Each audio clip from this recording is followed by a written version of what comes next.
KCR 성경특강 허영업 신부의 창세기가 방송되겠습니다.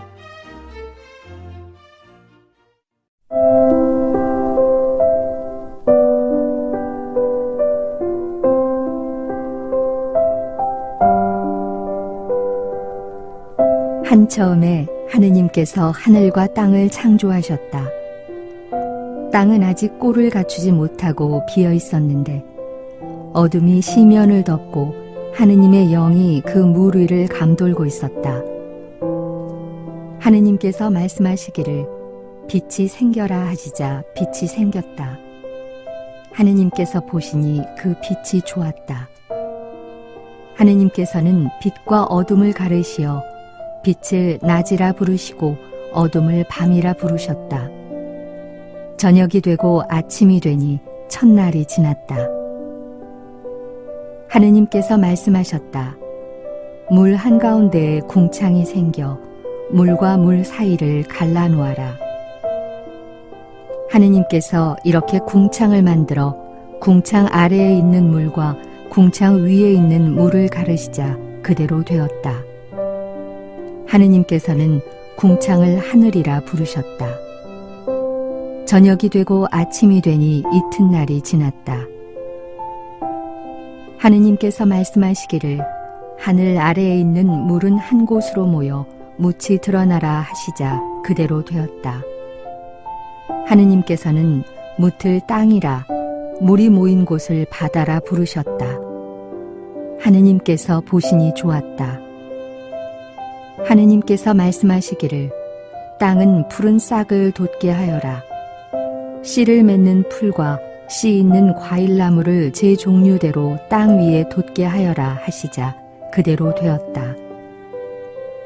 땅은 푸른 싹을 돋아나게 하였다.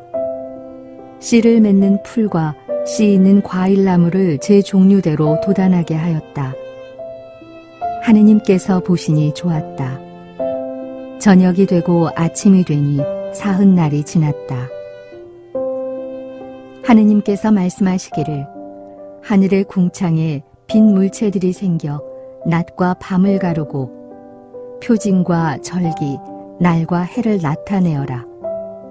그리고 하늘의 궁창에서 땅을 비추는 빈 물체들이 되어라 하시자 그대로 되었다.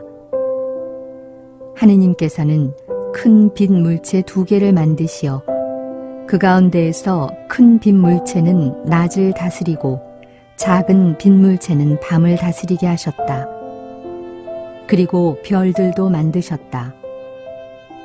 하느님께서 이것들을 하늘 궁창에 두시어 땅을 비추게 하시고 낮과 밤을 다스리며 빛과 어둠을 가르게 하셨다. 하느님께서 보시니 좋았다.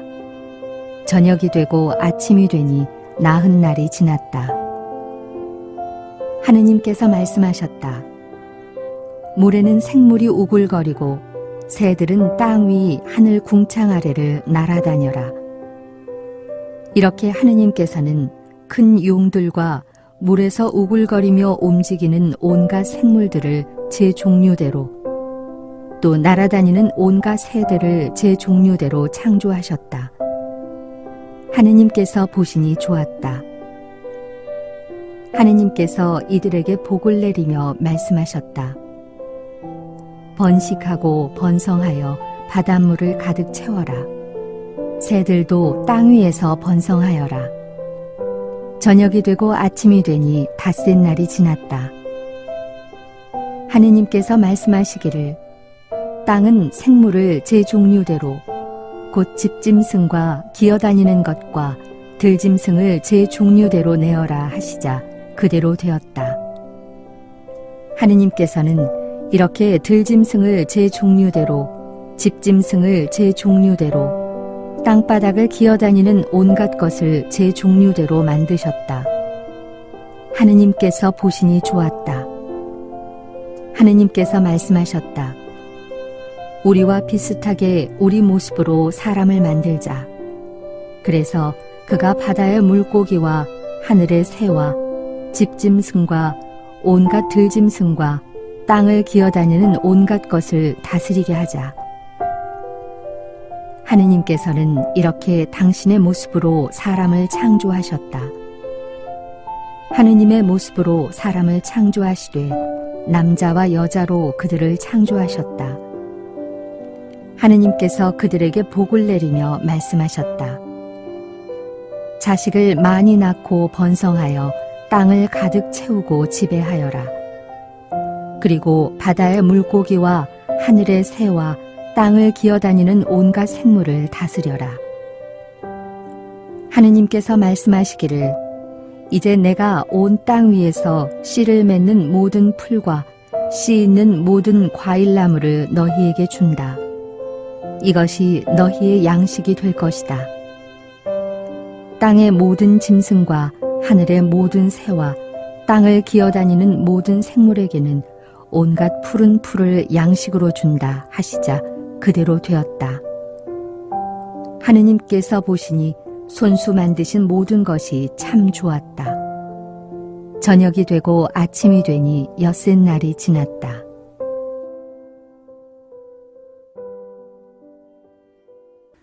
안녕하십니까. 허영엽 신부입니다.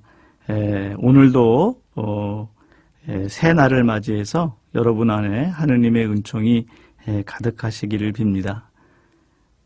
오늘은 창세기 1장 3절 말씀을 공부해 보겠습니다. 하느님께서 말씀하시기를 빛이 생겨라 하시자 빛이 생겼다. 세상을 말씀으로 이렇게 창조하시는 장면이 나옵니다. 하느님 말씀이라는 것이 무엇일까요? 구약 성경에서 말씀이라고 하는 것은 바로 인간 사이에서 하느님과 인간 사이의 관계를 이어주는 바로 통로가 됩니다. 또 말은 사람들의 관계를 맺어주죠. 우리는 말을 시작하지 않으면 관계를 시작할 수 없습니다. 하느님과 인간의 관계도 마찬가지입니다. 그런데 하느님의 말씀은 절대로 일방적이지 않고 억압적이거나 또 폭력적이지 않습니다. 그래서 기도를 하느님과의 대화라고 하는 이유가 바로 이러한 이유입니다. 대화를 통해서 하느님을 알게 하고 하느님에 대한 인식과 사랑이 생겨나기 때문입니다. 또 하느님의 말씀은 인간과의 그 교류로서 그 수단으로서 나타납니다. 특별히 그 예언자들을 통해서 하느님은 하느님의 뜻을 또 하느님의 메시지를 전하는 부분이 구약성서에는 여러 곳에 나오고 있습니다. 또한 우리가 생각해 볼 것은 하느님의 말씀을 통해서 우리 사람들은 친교의 관계를 맺습니다. 우리가 친교라는 말을 많이 쓰는데요. 그 친교라고 하는 것은 그 성서적으로는 바로 성체성사라든지 혹은 나눔의 의미라든지 혹은 정신의 일치라든지 또 신자들의 모임도 친교라고 지칭을 하죠. 근데 중요한 것은 이 친교라는 것은 두 가지 중요한 관점을 가지고 있습니다. 바로 자기가 가지고 있는 것을 내놓아서 다른 사람과 잘 나누는 행위, 또 한 가지는 정신적으로 마음으로 하나가 되는 것, 바로 이것을 바로 친교라고 이야기합니다. 나눔이라고 하는 것이 단순한 우정 때문이 아니라 혹은 연민 때문이 아니라 공통적인 신앙의 행위라고 보는 것이 바로 이런 까닭입니다. 그래서 친교라고 하는 것은 우리 교회 공동체가 가져야 되는 굉장히 중요한 초석입니다. 또한 하느님의 말씀은 때로는 잘못을 지적하고 바로 잡으려는 그런 말씀으로 이렇게 나타나기도 합니다. 또 한 가지 하느님의 말씀이라고 하는 것은 그냥 허황된 말이 아니라 실제적이고 아주 구체적이며 활동적이고 또 역동적입니다. 그래서 그 말씀으로 기적이 일어나고 또 말씀 안에서 우리가 변화되는 것이 바로 그런 의미를 갖고 있습니다. 어느 피정센터의 복도에 걸려있는 말 한마디라는 제목의 시를 본 적이 있습니다. 부주의한 말 한마디가 싸움의 불씨가 되고 잔인한 말 한마디가 삶을 파괴합니다. 쓰디쓴 말 한마디가 증오의 씨를 뿌리고 무례한 말 한마디가 사랑의 불을 끕니다. 은혜로운 말 한마디가 길을 평탄게 하고 즐거운 말 한마디가 하루를 빛나게 합니다. 때에 맞는 말 한마디가 긴장을 풀어주고 사랑의 말 한마디가 축복을 줍니다. 작가가 누구인지는 모르지만 무척 공감이 가는 글이라고 할 수 있습니다. 어느 경우에는 절대로 해서는 안 되는 말도 있고 또 고통을 각오하더라도 꼭 해야 되는 말이 우리 안에는 있습니다. 말해야 할 때와 침묵해야 할 때를 구분하는 것이야말로 우리가 살아가는 인생의 지혜가 아닐까 생각합니다. 누구를 막론하고 말이라고 하는 것은 그 사람의 인격을 나타내는 잣대입니다. 인간의 말이라고 하는 것은 이렇게 영향을 우리가 서로 주고받게 되는데 그것과 비유해서 하느님의 말씀이 얼마나 큰 능력을 가지고 있을까 특별히 비유적으로 설명하지 않아도 우리가 잘 알 수 있습니다. 또 말이라고 하는 것은 마치 밭에 씨앗을 뿌리는 것에 비유할 수 있습니다. 좋은 말, 사랑스러운 말을 계속 쓰게 되면 그 좋은 열매를 맺게 되고 또 험담이나 악담을 하게 되면 자신에게 해가 되기도 하고 고통의 열매를 따야 한다고 그렇게 알고 있습니다. 우리가 실수가 없도록 항상 우리 자신을 다스리는 그런 마음 자세가 중요한데 인격의 형성이라고 하는 것, 또 인격의 발전이라고 하는 것은 이 말에서 시작하지 않을까 생각합니다. 야고보서 3장 2절에 보면 말에 실수가 없는 사람은 온몸을 잘 다스릴 수 있는 완전한 사람이다 라는 말이 있습니다. 우리가 매일같이 마음속으로 험담이나 비난은 하지 않고 칭찬과 위로의 말만을 해야 되겠다는 스스로 다짐을 해보면 어떨까 생각을 합니다. 성경에 보면 하느님의 말씀을 가슴에 새겼다라는 말이 반복해서 나옵니다. 이는 자꾸 생각하고 또 생각해서 가슴에 새기고 삶으로 살아야 된다는 그러한 뜻입니다. 말 한마디가 인생을 바꾸는 경우는 굉장히 많습니다. 격려나 위로, 또 칭찬하는 말은 듣는 사람의 마음을 감동시킵니다. 오죽하면 칭찬이 고래도 춤추게 한다는 말을 할까요? 말은 보이지 않지만 살아있는 생명체처럼 인생에 큰 영향을 미칩니다. 인간은 또한 자기 말에 대해서 책임을 지는 그런 훈련을 해야 됩니다. 어린 시절에 듣게 되는 부모님의 말 한마디, 선생님의 말 한마디가 인생을 좌우하는 경우가 종종 있습니다. 특히 말하는 사람이 중요한 인물이라면 그 말의 영향력은 더 커지기 마련입니다.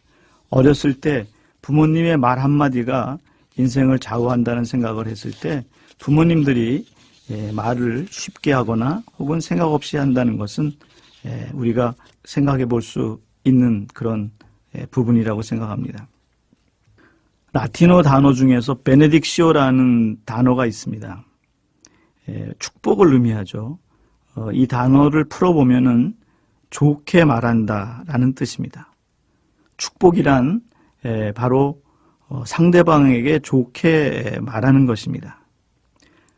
말은 자신도 모르게 형성되는 버릇과 습관이 있습니다.